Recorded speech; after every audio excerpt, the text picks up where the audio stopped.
Here's a list of things that us millennial nurses used to have to do, or older, that would send Gen Z nurses into a frenzy. Number one is paper charting.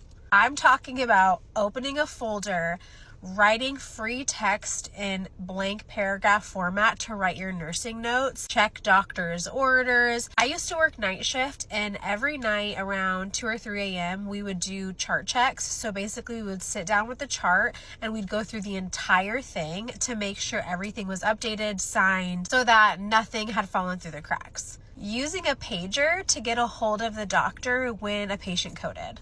I've only been a nurse for 13 years, but at my first nursing job, doctors still had pagers, and we would call and dial out to their pagers for them to call us back. We could not chart chat. There was no core text. We could not message them. So if we needed them during the night emergently, we would page them and hope to God they'd wake up and call us back.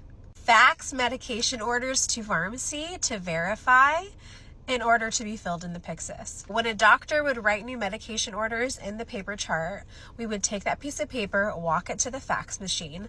I would fax it to pharmacy where they would get it, they would review it, they'd sign it off, they'd initial it and fax it back to me so I knew that it was processed, and then I could go to the Pyxis machine and see if it was loaded. And starting IVs without a vein finder or anything that's like that. We had no fancy gadgets at my first job like these vein finders.